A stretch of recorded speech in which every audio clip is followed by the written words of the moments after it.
curious about what's going on behind the scenes in the Paso Robles real estate market and how it could impact your buying or selling plans throughout San Luis Obispo County?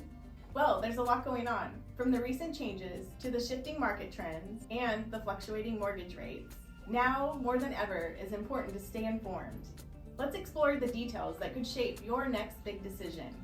Right, Serena? The Paso Robles market has been anything but boring lately. And whether you're a buyer or a seller, there's lots of opportunity as long as you know how to navigate the market. But first, let's talk about the new Buyer Representation Agreement, short for BRBC. Every buyer needs to know about this because you're going to have to sign it before looking at any properties. The BRBC is essentially a mutual agreement where we outline how we'll work together. It sets a time frame, usually around 3 months, so that you have a dedicated support system in your corner. And it also clarifies compensation, which is super important with some of the recent changes. Yeah, about that. Buyers are now responsible for the agent's fee at closing, but the great news is you can negotiate with the seller during the contract and ask for them to pay for that. There's even a specific spot on the purchase contract where we can ask the seller to pay for the agent's fee. It's all about setting you up for success and making sure there are no surprises at closing. And if I end up representing both sides of the deal, referred to as dual agency, we will reduce our fee. It's really about creating a win-win situation. This is such a critical point that for potential buyers out there and for those that are thinking about selling their home, you really want an agent there in your corner. And what they're referring to is agency, that if you are a buyer, you really need somebody there in your corner to help you negotiate things, not just price, but occupancy, repairs, and anything that might be unforeseen in the transaction. It's hugely important. Great points. So if there are any questions about that, let us know, whether it be someone like myself acting as a lender or whether it be these two ladies acting as your agents. We're here to clarify those things. It can be complicated, but it doesn't need to be.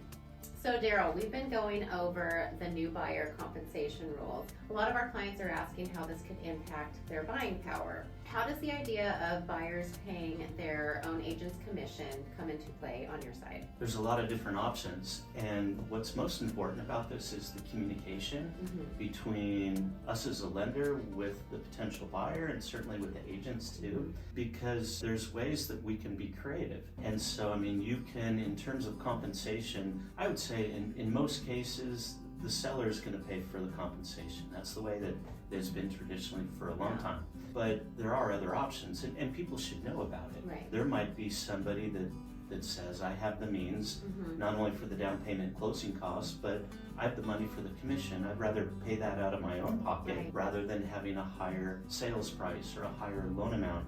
That type of thing might come into play. Or it might be a situation where the seller may not be willing to pay for the compensation, and so we would then go back as a lender and look at the entire file. We would look at the assets and say, if we have something to work with there, great, and if not, then we would look at it and be creative, whether we factor it into the sales price.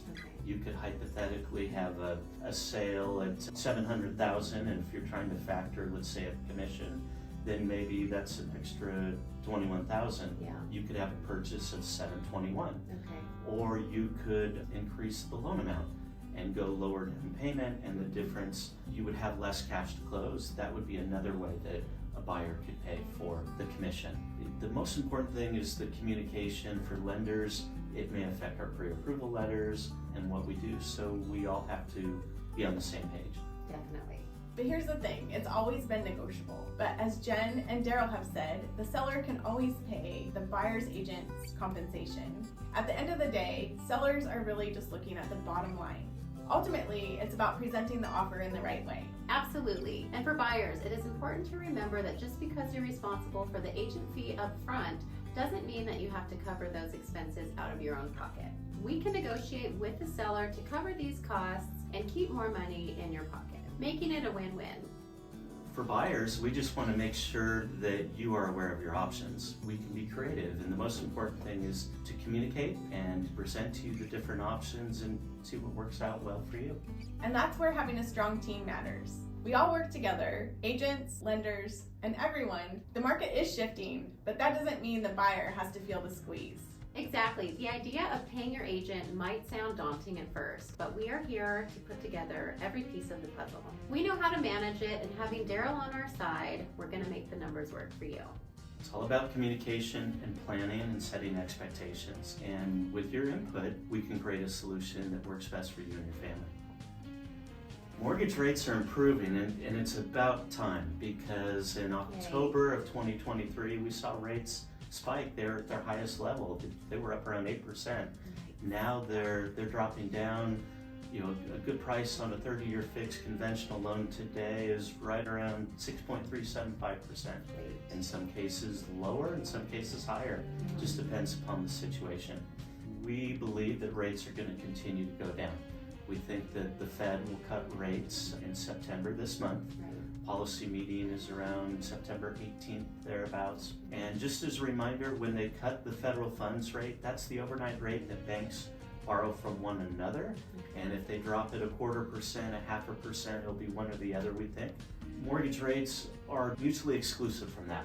When they cut rates, that will affect prime rate automatically. That includes home equity lines of credit, auto loans, and credit cards. But mortgage rates are already dropping in advance of this. So we're already starting to see improvements on the rates. Because the rates were so high, what happens is that there's not much servicing value in a mortgage at, let's say, 8%. Most people are only going to keep that loan maybe 6 to 18 months. So what happens when the rates go up? So do the margins. The banks charge more, and that compounds the higher rates. But when rates drop, you're also going to find that the margins go down, and there's more servicing value from a loan like that. Families more apt to, if they get a rate in the 5% range, that type of thing, they're more apt to keep that loan more like 5 to 7 years, maybe longer. So the margins, the spread is what it's called, is also coming down. So as rates come down, the spread will come down. That will compound the effect where rates will drop quicker, sooner, we feel. I feel like that's what everyone wants to hear right now. What can buyers expect as we move forward? Well, that's a good question. I think interest rates will continue to improve. As rates go down, that helps with your purchasing power, helps with lower payments. And previously we've been in a situation where it feels like the values have been up and so have the rates. So there's been fewer transactions, fewer buyers. Now that the rates are coming down, we expect that there's going to be more demand to buy.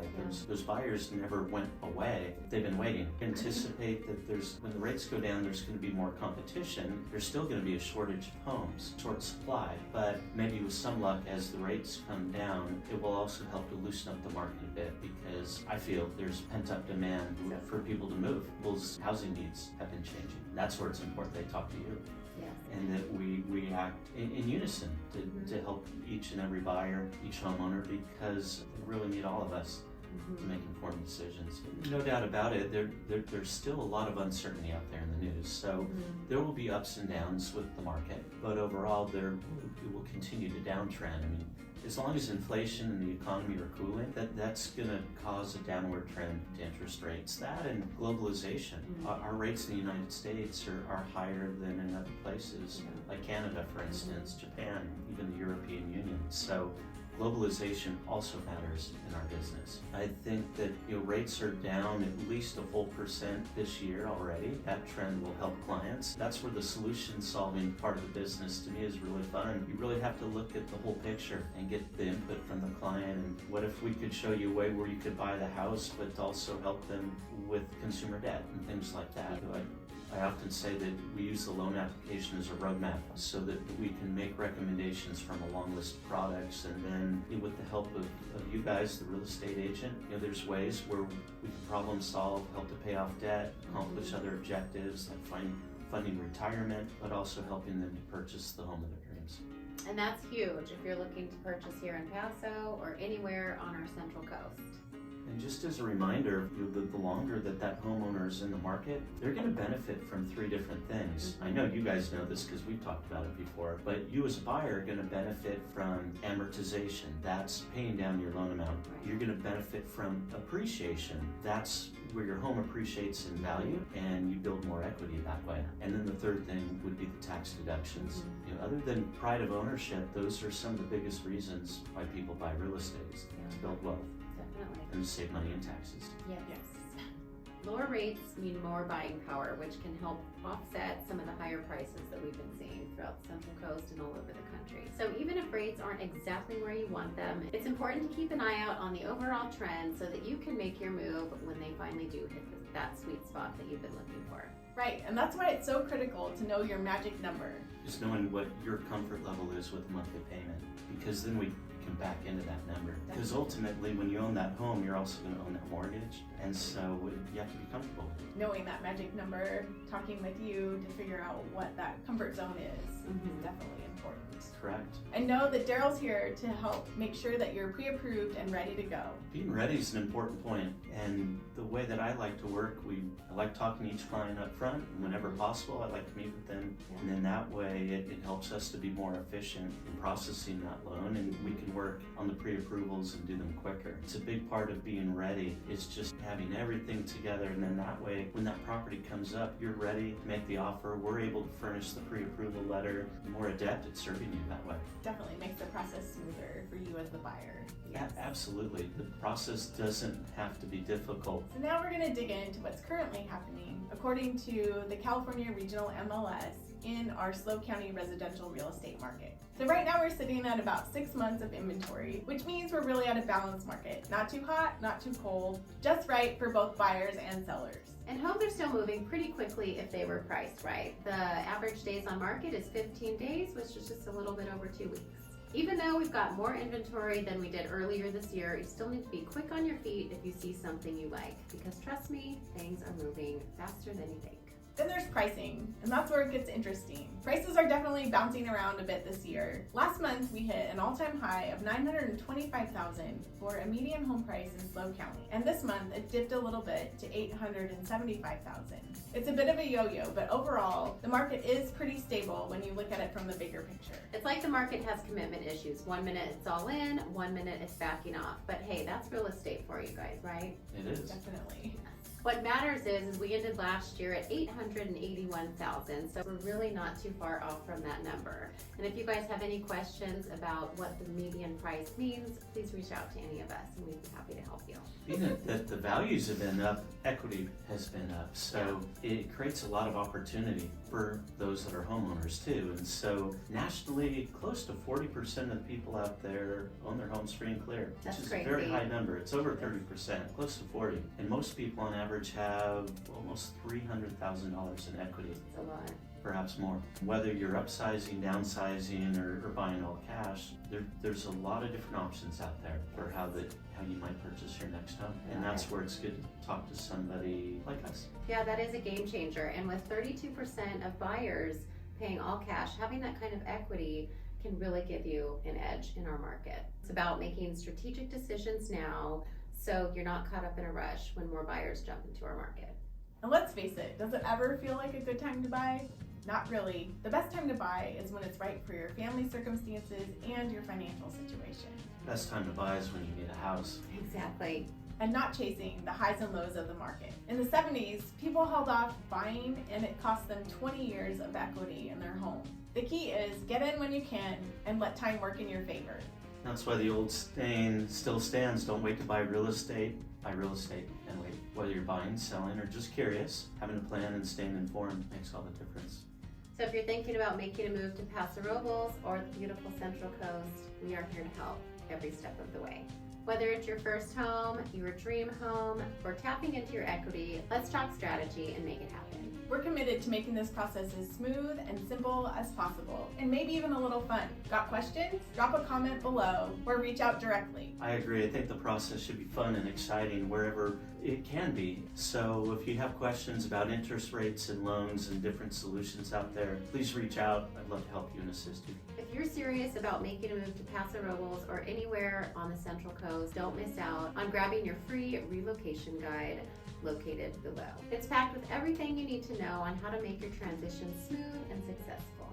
Hit the bell to turn on your notifications and never miss out on an insider tip. Here's to planning your next move. Cheers! Cheers!